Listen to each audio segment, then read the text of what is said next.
So make sure you got a notepad and a pencil with you because you need to take lots of notes. There's going to be a lot of kind of takeaways and homework out of this episode. I've got Bill Connor joining me, Uwe Kleinschmidt joining us, my expert panel of experts. Welcome, Bill. Glad to have you on. Uwe, are you in?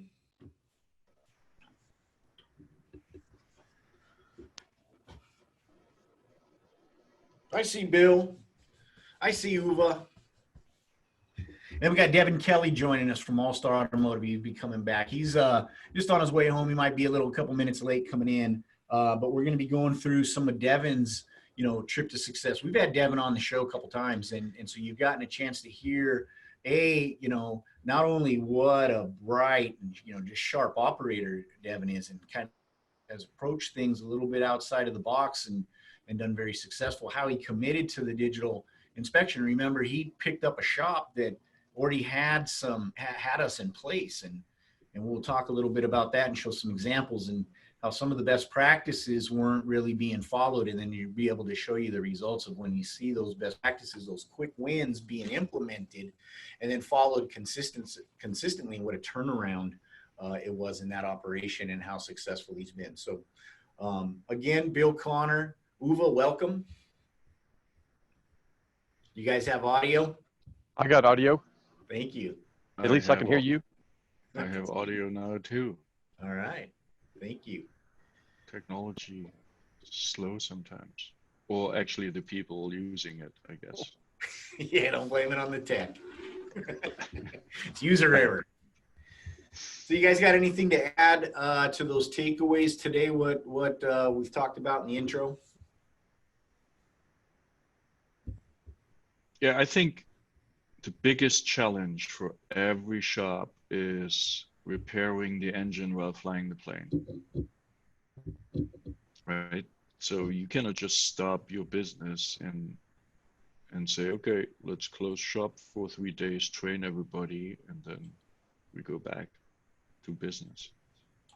And to find ways to go digital in a way that it is not disrupting the business and still paying off big, as we have seen with many shops. Devin is just one of them, is the biggest challenge. And today we want to talk about what are ways, quick wins to get there.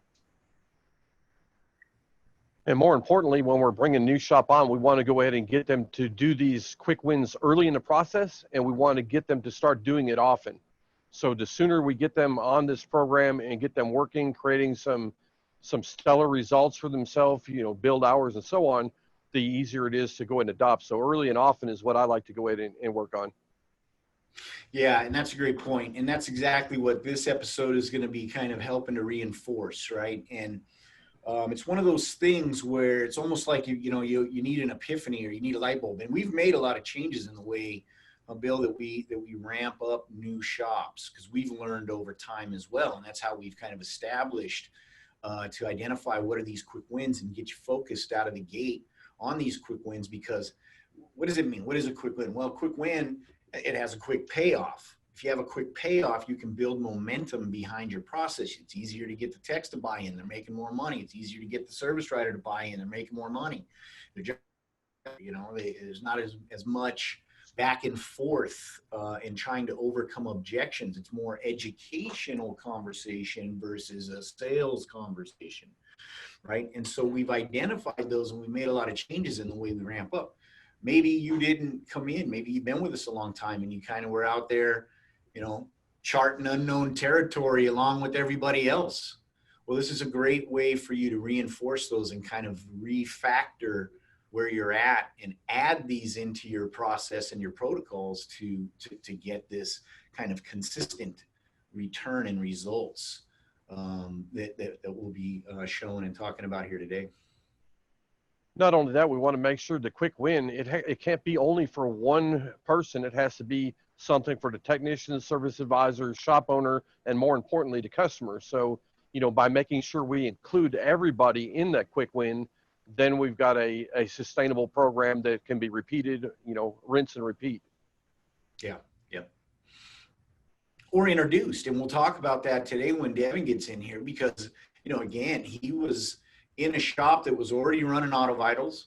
They were out there, and they had a pretty decent inspection rate, but a lot of their other best practices were just non-existent. And so, in other words, they had developed the muscle memory of kind of poor performance. And with the same people, hey, here I'm able to implement some smart process. I'm able to track and monitor that and reinforce those best practices.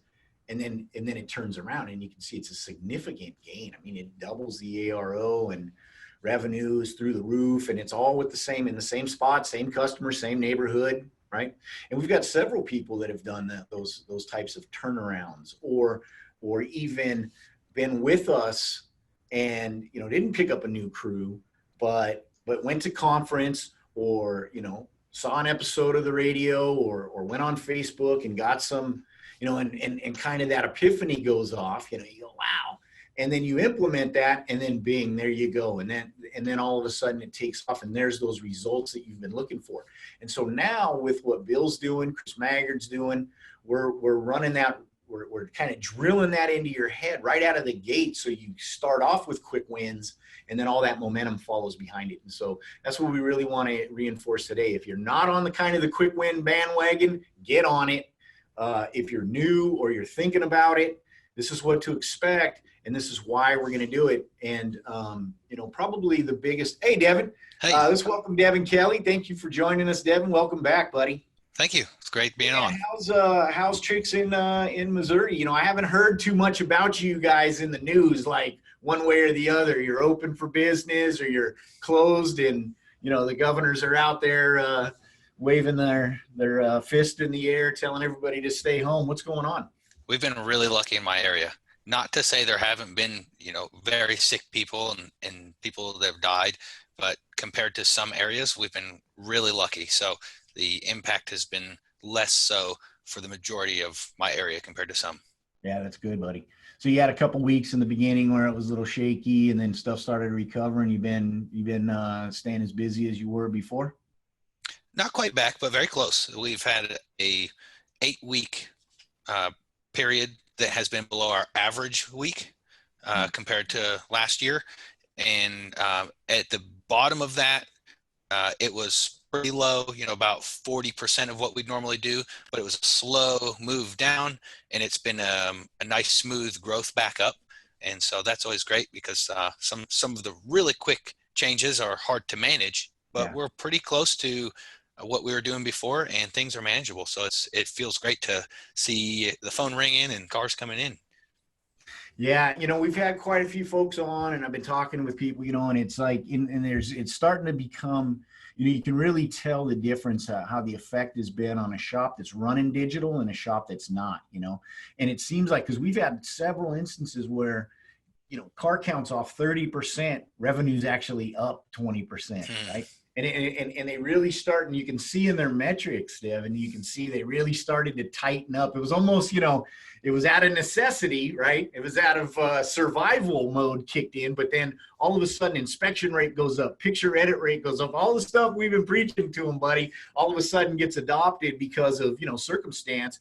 But, it really has been helping to carry folks through kind of the downturn. Have you been experiencing something like that? Have you guys, you guys were already running a pretty tight ship, but did you start to refocus on best practices, and did that help you kind of weather some of that slower period?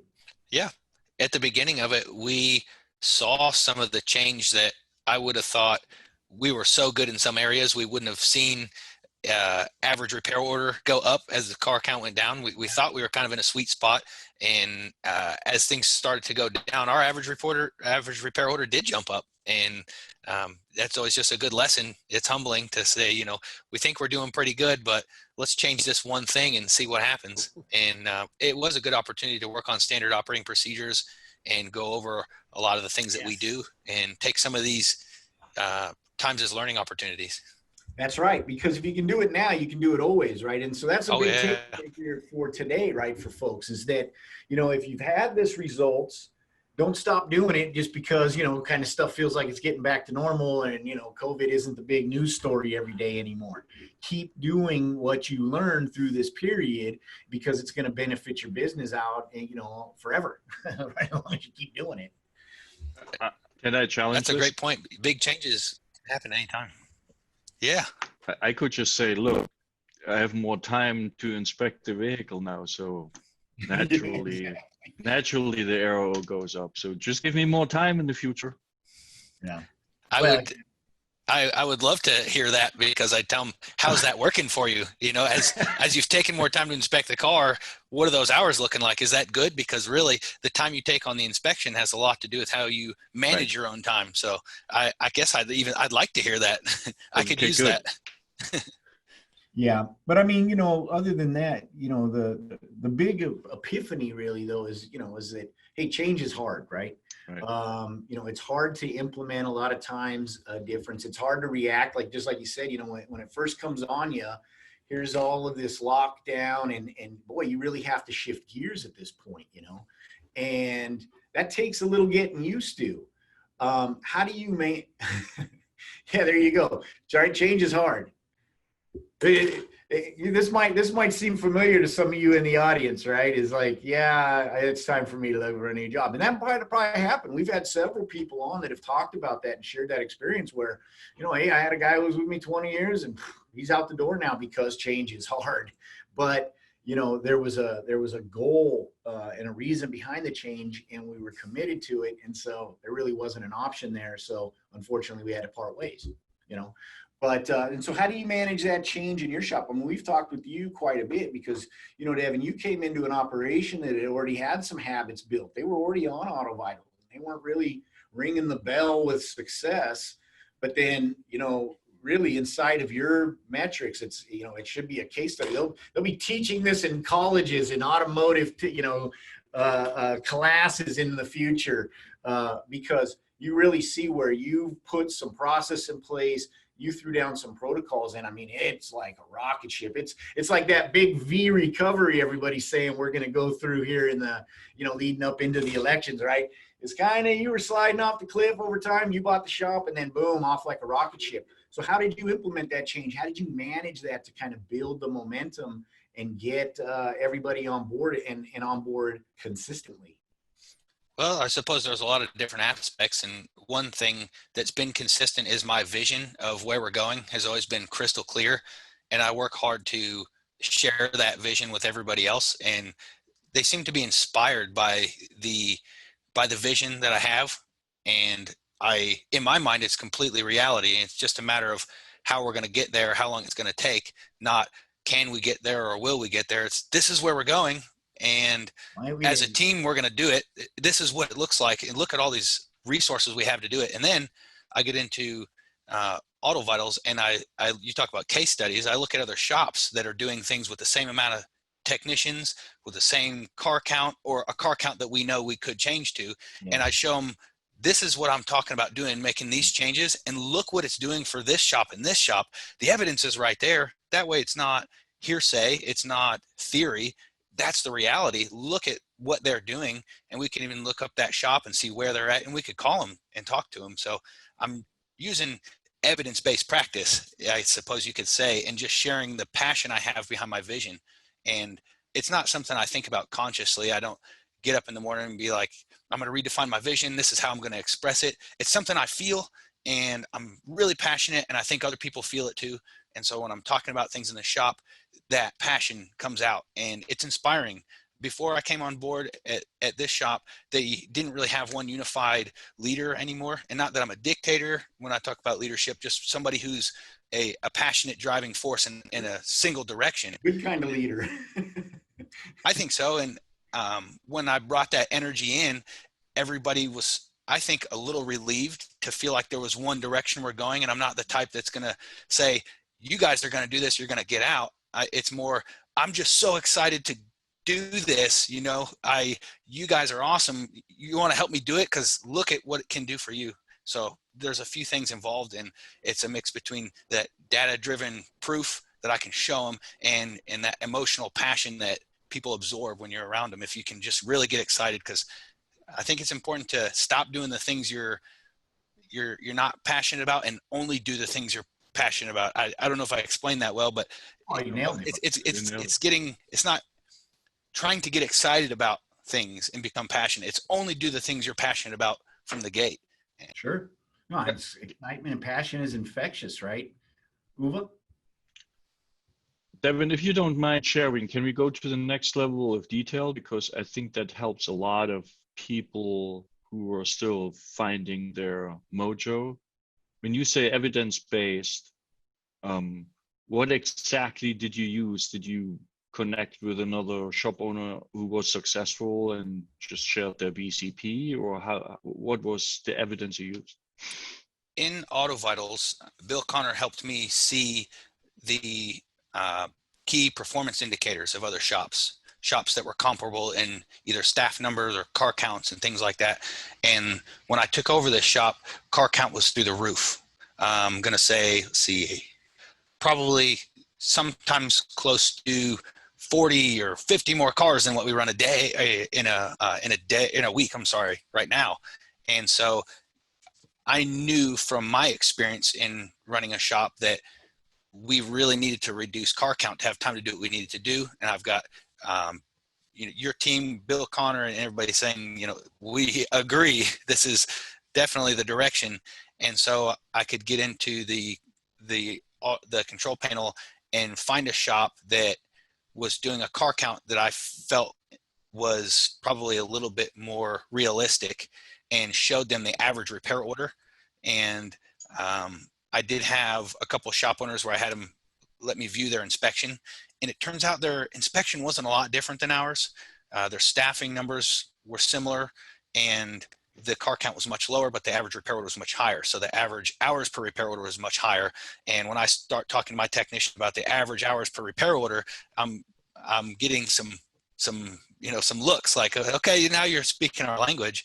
And I try to speak it to their benefit. I don't want to just have meaningless conversation. So that's one specific example, was showing them the car count of other shops that was a much lower car count with a much higher repair order. And it had to be shops that weren't European or doing a lot of diesel. I tried to find some shops that I could find a good mix, because we're domestic and Asian specifically. And so when I could show some evidence of similarity between the shops, that helped with the buy-in. It was not much of a conversation, really. Once I showed them the metrics of some other shops, it really took away a lot of the doubt. And what's interesting about that is you started out by going ahead and showing them the number one thing they want, which is what's in it for them, and then you build on it from there. Yeah, that was huge. One of the most important parts. So everybody's excited, right? Then I assume, because numbers speak for themselves. But then you have to say, okay, and now we're going to do step 1, changing habit 1, step 2, step 3. Can you share, did you try to go incrementally and change a little bit here and a little bit there? Or did you convince the team there's a big change coming in this particular area? Like, let's use workflow from tomorrow. Here's how our workflow management works. Or could you share what recipe you used? Yeah, I've changed too much too fast before in my previous shop, and had everyone still somewhat excited about where we were going, but not sure what they were supposed to be doing, because I changed too much too quickly. And that there were some important lessons in that. It also had me a little bit stressed out.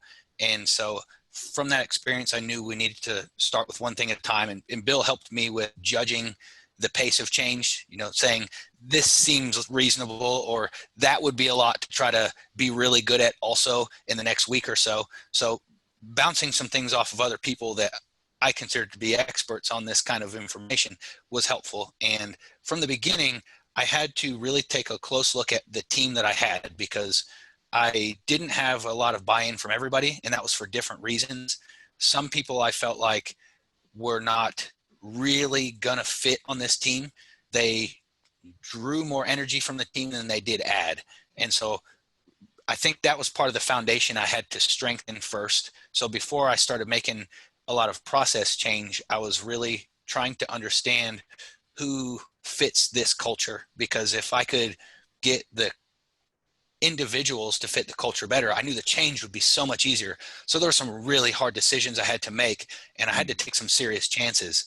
And you talk about change being tough, but I find that when some of the most difficult changes I make, I end up with the best results. And so I guess in my mind, I've got that memory of, oh, this is scary and this is hard, but I already know from experience that this means some really good things are coming, because I get scared, I get urgent, and I get critical if things are volatile, and I work extra hard. I think about it Right. several times. I wake up in the night. So anyways, changing the team, it's the foundation, and it's one of the first things that I looked at and had to make changes. And I did have a little bit of turnover the first several months, on the front and on the back.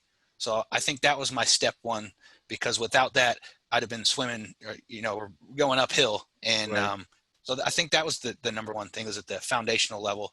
And I didn't have a really good organized approach. And when I took over this company, I had notebooks and notebooks of notes, and trying to sort out how I can start in a logical, organized way. And it was so much stuff that at a certain point, I kind of put the notebooks down and was like, okay, this helped me sort my thoughts, but I need to kind of go off the cuff here a little bit and just go with the flow, because I'm really analytical, and I was getting too analytical. So I backed away a little bit and started doing some things from feel. And once I was gaining confidence in my team and their ability to work together, it started to make things a lot easier.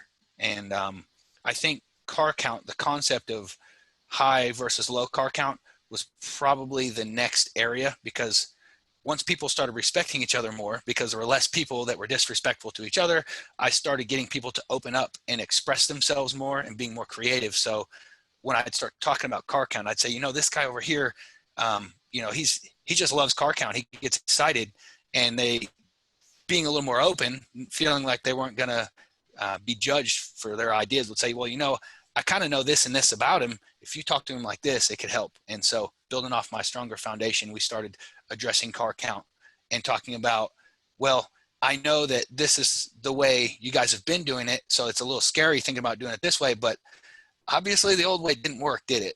And when we look at these shops that are doing it this way, I mean, it's really working. So, I know that's what you're thinking, but it didn't work. So we're going to have to do something different, right? So let's go off of what we know other shops are successful with. So car count, I think, was probably the next area that I went to for this shop. That's different for every shop. So there's a lot of shops that just don't have enough cars. So in some ways, it has a unique challenge in itself. So let me ask. And Go ahead, Uwe. So were there then weekly goals involved, or did you have a daily meeting and said, here is how we're doing, or how do you check back in, so to speak? Because you can get excited about something very quickly. If you don't follow up, especially if you have to train a new habit, it can taper off very quickly. Yeah, and I'd say most changes do, because of lack of follow-up and consistency. Right. So I have my check-in, and large was with Bill Connor. That was some really good check-in for me, so that my thoughts and checking progression. And then in the shop, I was doing weekly meetings. Okay. And they were coming from a culture that they didn't do shop meetings. 4th of July, they might grill out, or something on Christmas, they might do a get together, but weekly shop meeting was a new concept, and it had an introverted culture in the shop. And so the weekly shop meetings eventually turned into bi-weekly, because we were getting really productive, and we're getting better at the meetings. So we needed to have less, the way we were doing them, the way we felt. And so the weekly and bi-weekly meetings are where I was able to check in on our progression, and the calls with Auto Vitals were the check-ins that I needed. I'm a person that I thrive with structure. I need it. In some ways, I'm really good at having structure. In some ways, I'm not. As an entrepreneur, for me, structure is important. And so the accountability I get from you guys was paramount. But I do try to find a specific thing that we're going to improve and then try to set dates for the shop meetings that we're going to bring it back up.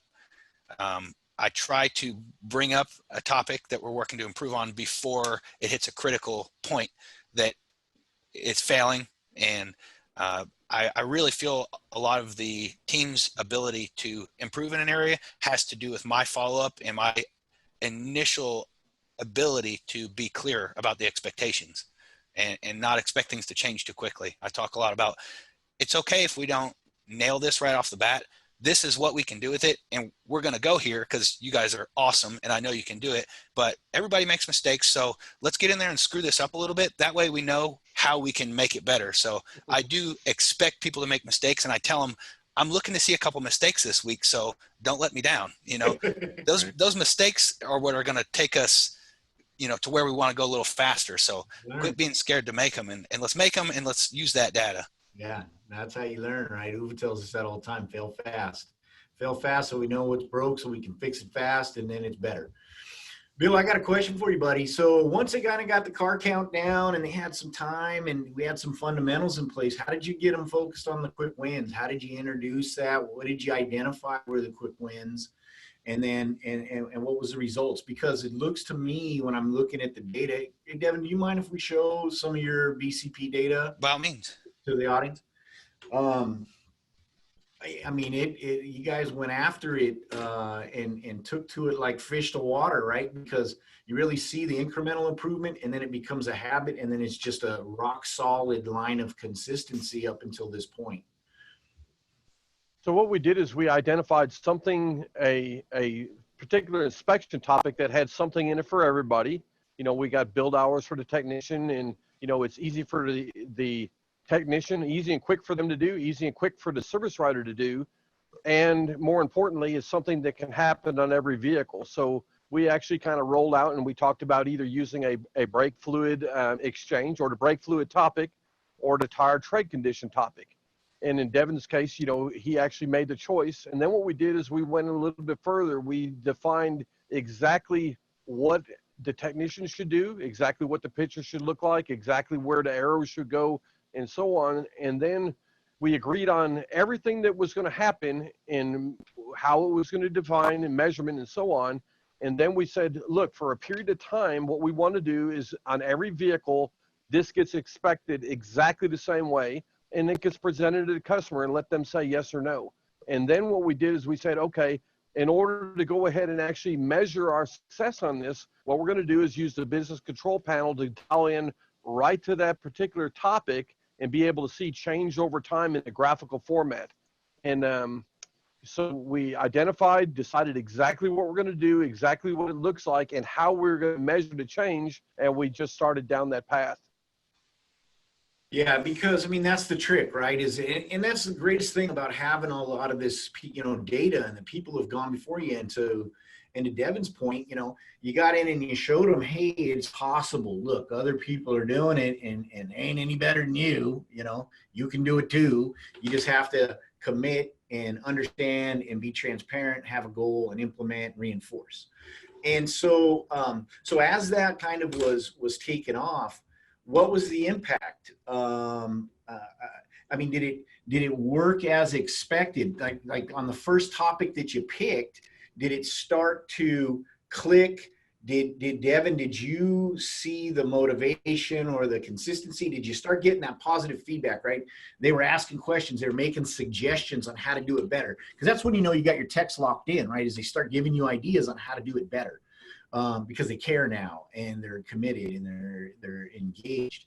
How long did that take for that to kind of click? And then, was it the kind of the boost that got you on that path to see that really significant ARO increase we just saw here in the data?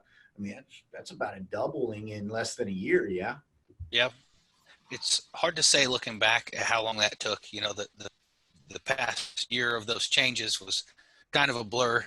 In the beginning, I really poured myself into it. There was times where I'd be there for 17 hours, almost 6 days a week at that pace. But I was so obsessed with this change. It was such a reality. I was just living it all the time. And some of that may have to do with why we were able to do it so quickly is I put in all the hours that maybe somebody would put in 2 years. I think I try to cram them into a year, but and not everybody can do that. And, I didn't have kids at the time, and the buy-in and the excitement that I felt from the team, I felt pretty early. And I think part of it was because I could show what it could do. And I would try to tell them that it's not realistic to expect this to change overnight. And if it does, don't expect it to stay changed. These are habits we're trying to create. And we know the habits, we don't form quickly and we don't change them quickly. But I think it was so much that was so different that it just represented something new. It felt like something new. And there's kind of some excitement just around it being new. And so in some ways I had that positive feedback before we had a whole lot of change. But when we worked to control how many appointments we set and those kinds of things, stress was lower in the front of the house. And that translates to how they communicate with the techs in the back. And so as stress started to come down a little bit, that made things feel better. And so for a lot of reasons, I think I had some positive feedback quickly. But again, part of that was due to getting rid of some of the bad eggs that were sucking the life out of everybody else.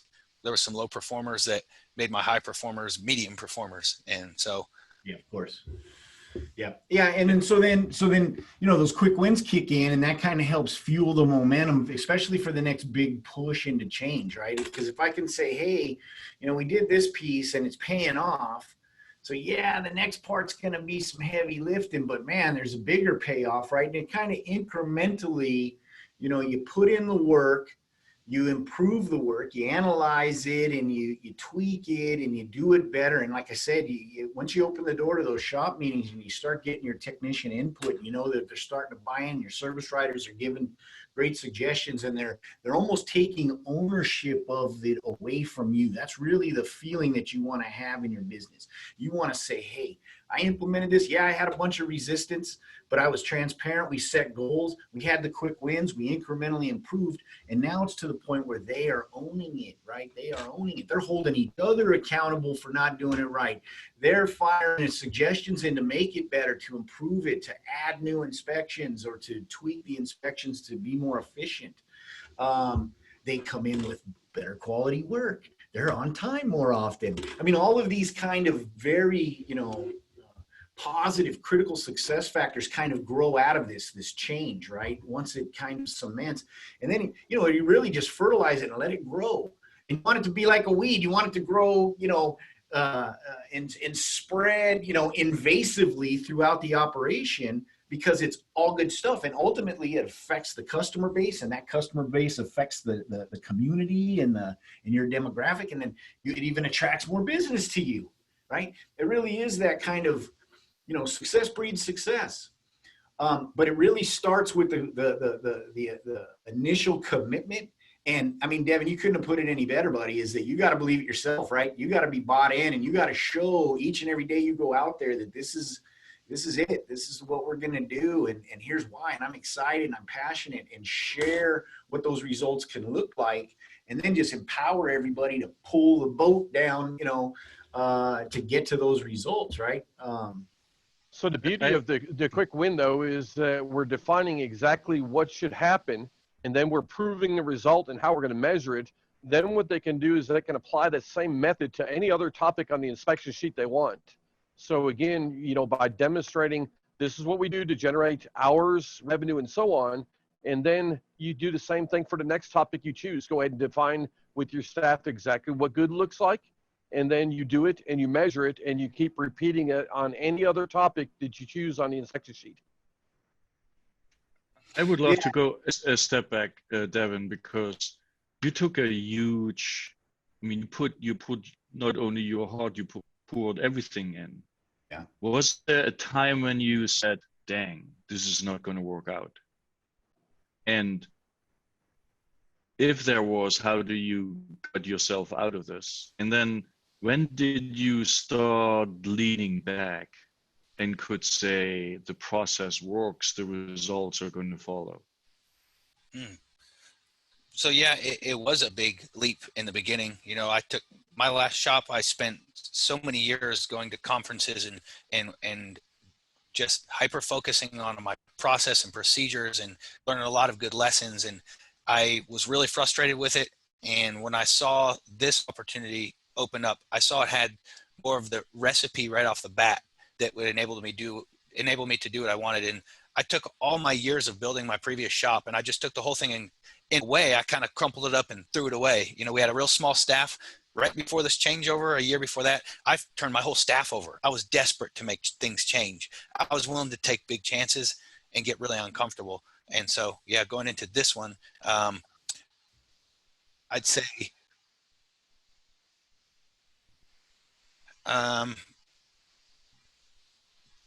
repeat part of your question again. I've gotten off. I got excited and lost track. So the first question is, when you're trying hard, right, and the result is not consistently good, there is sometimes self-doubt. Yeah. And you start questioning yourself instead of anything else, right? And you need some reassuring feeling, data, whatever, which says, okay, that's just part of the process. It's part of the path to success. No, there is no straight line. So how did you, when you had those moments, if you had them, right? How did you get out of them? Where the self-doubt turned into action or confidence or whatever it was, right? That would be the first part of the question. And then when it got better, there's always a time when you try and it's still up and down, but you all of a sudden there's a day when you have the confidence before actually the data show that you are successful. You have the confidence that the team knows the process and I just need to lean back and watch. In the beginning, when I was doubting some things, because yeah, that's very, very normal. And right. I'd like to say there was never a time that I had any doubts about anything because I was so passionate to move forward, but those things do happen. And I had enough people that I consulted with that had been doing this and had for a longer period than me and had a lot more success than I had. And I spent a lot of time speaking to mentors that I really looked up to. I've had several mentors, everything from shop ownership and finance and personal life. I'm always looking for people that have already done what I want to do. And they were a big part of helping relieve that self-doubt because they're the person I go to and they continue to answer my questions because they want to help me. They want to encourage me. So right. I had so much positive reinforcement from my mentors. And then when I have, someone like Bill Connor as a coach, I've got my ATI coach. I've got, my association, Milwaukee, and I've just surrounded myself by positive people and people who have been there and done that when I start to talk about a doubt, they're not only very supportive, but they're like, here's all these tools that we've already used and been successful with. So that quickly helps me feel like I have a path. And once I started getting things working well, there was times where I felt that my team was so effective and so good at what their area was that when I went in and tried to help, even if I was assisting, I would make mistakes and my team would be like, what are you doing? You're a problem sometimes here. Like you did this and now I have to fix it, and when I started to feel that frustration, sometimes I'm thinking I'm not as good in this area as this person. I need to get the heck out of their way and just make sure I'm enabling them with as many resources as I can and support. And so that started to happen. Originally I was a technician like most shop owners. And when I was working around technicians that did things faster and better than I would go in and try to help on something when somebody needed help on a car. And one of my techs would make me look bad. I'm like, well, I'm looking like an idiot, so I'm just going to get out of the way here. I'm on the front counter, and part of my personality is introverted. I love people and I love networking, but there's this small part of me that gets introverted sometimes, and I can't control it really well. So my amazing room-filling salesman at the front just made me look bad. I'm just like, I don't know that I really fit in up here. My advisors are so good at their competitive banter. I can't hang it looks like I get offended and I don't have a comeback. They're just too good. I can't hang there. So I'm kind of in the way. And my bookkeeper, she knows QuickBooks and finance and, a financial statement like the back of her hand. And so I try to talk about that. And she's like, well, what about this? And what about this? And you didn't do that, did you? Because that's all screwed up. I'm like, well, I need to stay out of this. And so I guess I did get that feeling that things were working better. And I started to move away because I think I was almost embarrassing myself trying to do things that around people that are better than me. And I just kind of have been hunkering into my position of support and leading the vision and making sure that everybody has what they need. And because it's like having a whole fleet of drag cars, and I just got to make sure they have the fuel they need and the path for maintenance. And I've already got the drivers. And so interestingly enough, when the pandemic happened, I was already working on trying to step away more and more. And my son was born the same week they announced the pandemic. So I was already planning maternity leave, and I can remote into all the computers. Things were working pretty good. And so I took a couple weeks off, and that turned into a couple more weeks. And he's getting ready to be 3 months old. And I just started going back last week a little bit and this week. And so now really my plan for presence in the shop is just to be there a couple days a week to fill in for when I have an advisor off. I don't have a general manager right now. And so until I do have a general manager in place, I'm going to go in and just show the team that I'm still there to support them. I'm going to work at least half days when I've got advisors off to give them some relief and make sure that they're staying good mentally and contribute in those ways. And I'm working remotely. And so interestingly enough, the pandemic kind of helped push me off into remote ownership because it just proved it would work. And I really do feel that it works a little better without me there sometimes. I've heard so many shop owners talk about that. Yeah. And I've always seen myself as this driving force that has more energy than anybody. I've worked it longer than anybody. I'll put more passion into it. I've had more training on this or that, but I don't know. Sometimes I go in there and I feel like I'm embarrassing myself, and I just need to get the heck out of the way. Well, there's no greater mark of success when you make yourself obsolete in your own business, Yeah. And it continues to run and grow and serve the customers, right? It's kind of a hard pill to swallow sometimes, especially when, you spent those 17-hour days and rolled it up. But really, it's just like, having kids, right? Is you put in all that work, but man, what a accomplishment it is to see them grow and graduate and start their own families and lives and journeys and things like that, yeah. And you just kind of gotta, cut ties there at some point and then just do it again somewhere else. And then scale. I had to change myself a little bit a few times there as I've stepped away. It's almost like an identity crisis because I've spent so much time being a hard physical worker at one part and then a hard student of sales and processes. And as I went away from those things, I kind of had to ask myself, well, who am I? What's giving me pride here? How are other people looking at me? Are they like, look at this guy just slacking off? Because they don't see what I do in my home office. I try to tell them what I accomplish, but you kind of have an identity crisis when you make big changes in your daily role. So that's a part of it too. Yeah. It's different for everybody, but I'm just Daddy Warbucks now. I just sit on stacks of cash and count them all day. Right. I don't know what to do. Hey, we got a great question from Rich Kim, in chat there. And he was asking that when you were talking earlier about, you had to make some refactoring, you made a lot of changes, let some folks go, drive that car count down. He's asking, did you have to add staff? Did you have to increase even temporarily at the counter in the back during that transition? Yeah, I've had both. So when I took over the company, including myself, I had 17 people on staff. It's an 8-bay shop. And we have 11 now, including me, but there were fluctuations up and down. When I had, let's just say, for example, if there was a weakness up front and I had somebody up there that was abusive to other people in the shop, because that really happened, they were unprofessional when they were mad and I had to let them go, but they were kind of a workhorse. I may have hired 1 or 2 people with a little bit of experience to cover what they were doing. And I had fluctuations up and down. I was okay with sometimes running my payroll really lean.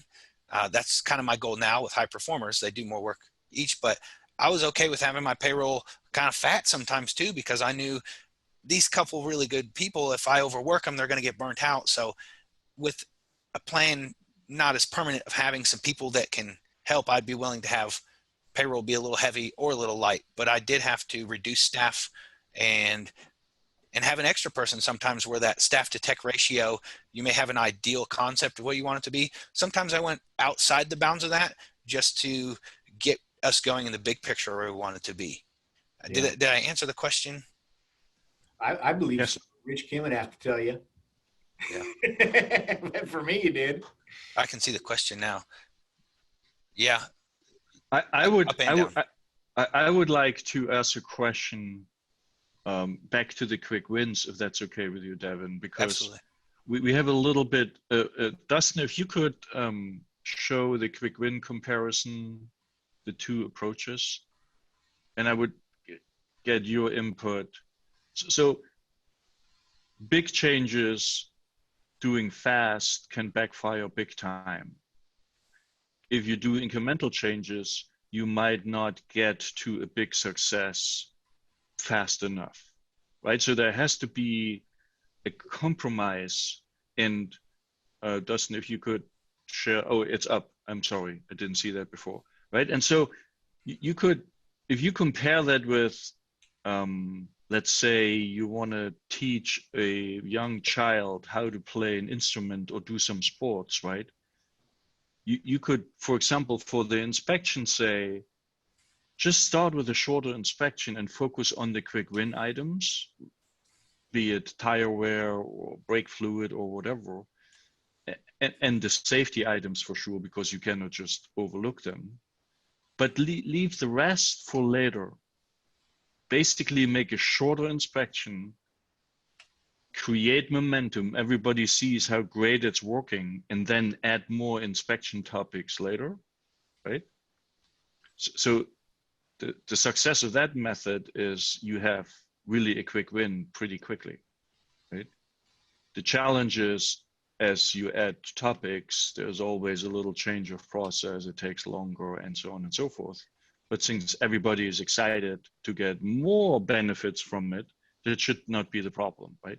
Or you say, build a comprehensive inspection from the get-go, spend time, get the tech's input, build the finest and best inspection you can have, and then train the service advisor constantly to turn gold. What would you prefer from your, or is there a third way I didn't describe? Yeah, and folks in the audience, go ahead and chat in. You know, if you got some input there, and what your opinion is as well. I've started initially when I went digital years ago with a different digital inspection company and program. So I had the experience of starting from the ground up and building it. And then when I came into the new shop with Auto Vitals, it was already set up, but Right. learning it all as a totally new program and all new processes, I got to review it all again and kind of learn from what I had done before. And I do like quick wins. It's so important for the confidence of not just in general for the people to feel confident what they're doing, but for them to have confidence in the processes and the decisions of the owner to get some wins along the way. There probably is some compromise between quick wins and building a really comprehensive inspection sheet.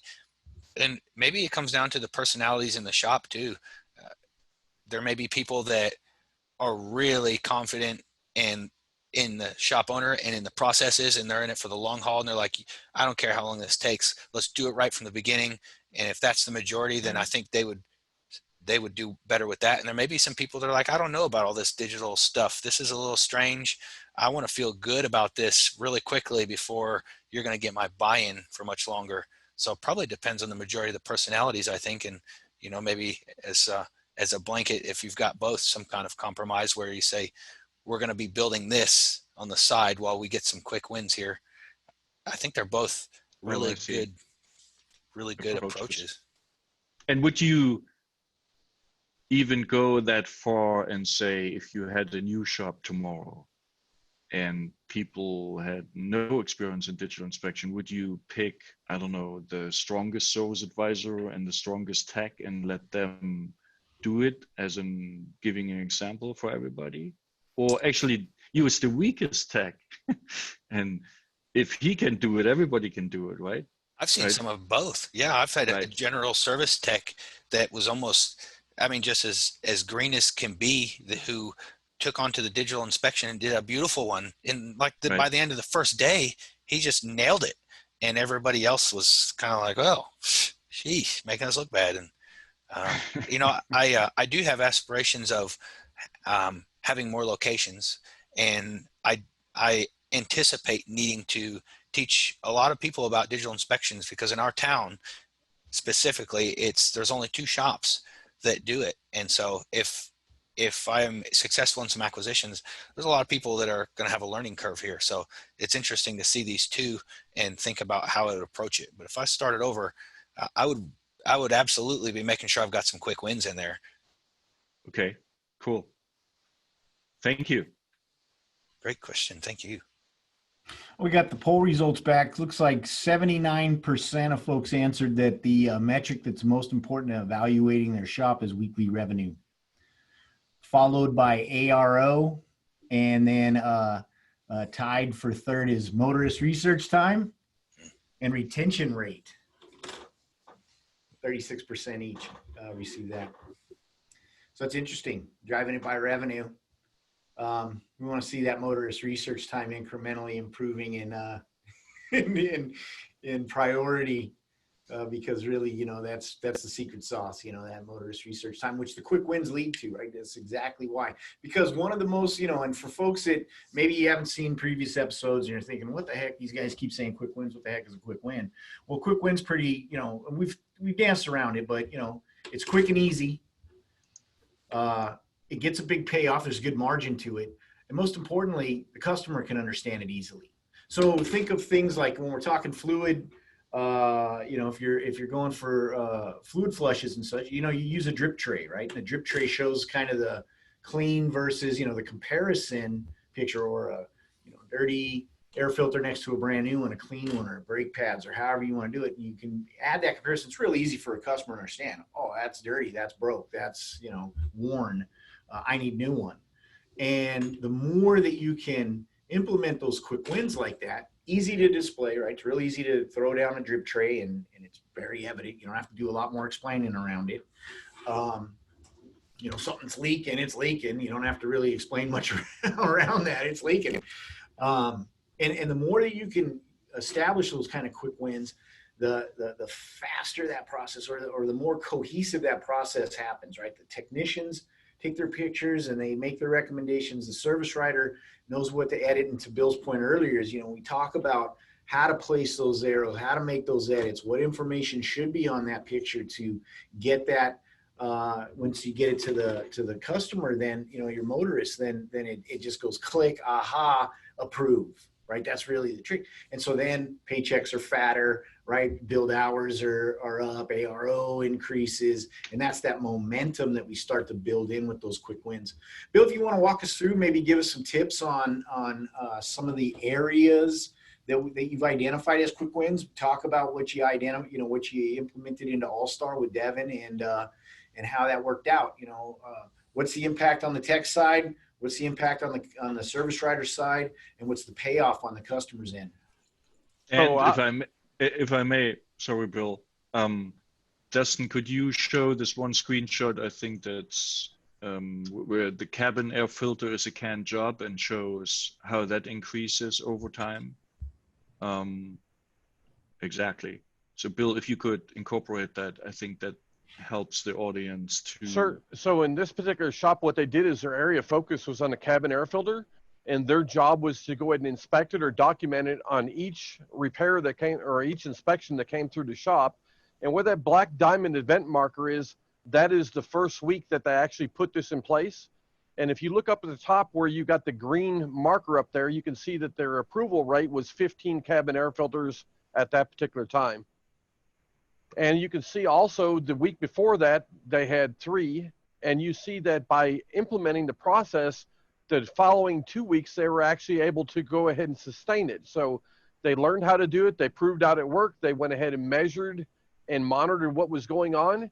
And then after they've learned this, what they can do is they can just graduate and start working on the next topic and define it the exact same way. Yeah. Yeah, because that's the next thing, right? Is that once you've established it and you built the muscle memory, well, then you just expand it to everything. You know, you just add it in as a regular expected protocol in your inspection process, and then the money comes in.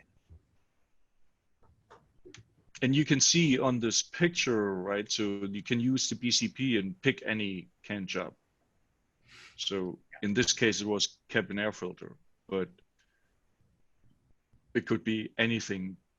Because some shy away from cabin air filter. Why? Because it's work, right? To remove the dirty one and show it to the customer taking a picture. But otherwise, it's really an awesome topic to use. Devin, do you remember? It's probably a while ago. What kind of can jobs were your sweet spot you use in the quick wins, if any? If I remember right, I think we used a brake fluid inspection at his particular shop. And I think that's what we did initially. And then I think we went ahead and maybe, you know, on the next call, we went ahead and focused on the tire tread wear so that we get, you know, wheel alignments and wheel bearing repacks and other tire related services. And we've got recorded webinars. You know, I know Devin's got a hard break, and so we got a couple minutes till the top of the hour. But Bill, you were doing webinars on that. Where can folks go in and find your quick wins webinars so that they can watch that stuff in their time and implement that into their process?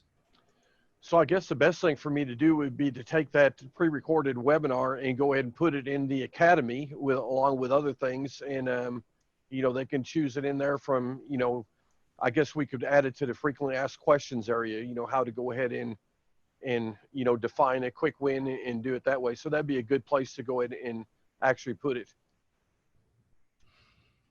Good. So it'll be added into the academy. Everybody knows, you know, you go to your hamburger button on your TVP, the 3 black lines down at the bottom there, scroll down on the left sidebar, academy, and that takes you into help.autovitals.com right into your educational and training resources. And so we'll add it up in there. And you'll be able to search for it in there under quick wins. And it's a really great way. Bill does a great job in that webinar of kind of explaining what it is and how to do it, how to implement it, how to, and then also most importantly is how to reinforce it and make sure that it's working, how to track it, how to set those goals and then hit the number and then move on to the next topic and so on and so forth. Rising tide floats all boats. Before you know it, you put $100 on your ARO and we'll have you on the show. Right. But Devin, man, really appreciate you coming on, buddy. I know you got a hard break. You know, I know you had to run home. Hope you didn't run any red lights getting in. And you know, really appreciate you coming on, man. You always, you know, you're always, man, your positivity. I got to tell you, and just the success you had, and you make it sound like it's so simple. And I think it was a brilliant point you brought. Is it for some of you that are new, or some of you that are having doubts and you've been struggling, and you're not really willing to commit, and you're not showing that enthusiasm. You know, reach out to your advisor, reach out to us, reach out to folks on Facebook forum, take a look at what other folks are doing. Take a look at the success, the struggles in success. Because like we showed that data earlier on Devin Shop, it hasn't been all rainbows and sunshine the entire time, right? They spent 3 years kind of just spinning, and then all of a sudden, bang, right? And it really takes kind of that quick wins, focusing, commitment, transparency to the shop, regular reinforcement, open up the door to, you know, back and forth with your team. And before you know it, like Devin was saying, you know, you become obsolete in your own operation, right? They're going to take the ball and run with it and score more touchdowns than you can because there's more of them. And, you know, they're younger. It's just the bottom line. They're just younger. So they run faster. It's hard to catch them. Uwe, Bill, really appreciate your input, man. Like always, you know, my expert panel of experts, we're pretty expert. So I thank you very much. Dustin, as always, man, appreciate everything you do. And for everybody who joined in, hope you learned something. Hope you're back next week.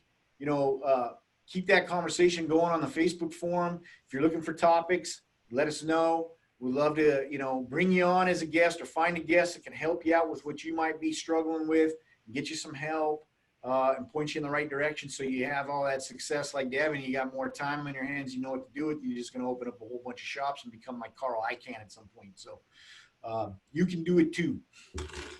So my big takeaway from Devin today is share your vision, hire good people and get the hell out of the way, and measure their and monitor their success. So good job. And listen to Bill. Whether he's your advisor or not, doesn't matter. That's not an excuse for you, because we download everything from Bill's brain and Uva's brain, and we put it in videos, and it's in that Academy button we were just talking about. And you can go find it yourself, and you can learn. You might not believe it, and that's where looking at other shops that do believe it and looking at their performance will help convince you. But give it a shot. Try it. What do you got to lose, right? Implement for a pay period, commit to it, get the buy-in and commitment from your crew, do it for real, and then just be honest in the assessment of the data. And if you're doing better, then keep doing more of it. There's nothing to add.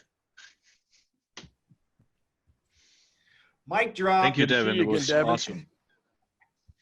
Oh, thank you Yeah, guys for having thanks, me on Evan. here. I'm honored to be speaking with you guys and with everybody listening. There's just some amazing shop owners out there working so hard every day. So I'm honored to be able to speak and do everything I can to help if anybody needs my help. We're honored to have you on, and every time you come on, like I said, it's inspirational. I know folks are going out there and reinvigorated, and then it just creates more thinking, more questions, and then more closer bond through Facebook on folks trying to help answer those questions and help each other out and learn from each other. And so you just keep the ball rolling, buddy. I'm looking forward to the next time we have you on, actually. So I enjoyed it a lot. good, thank you.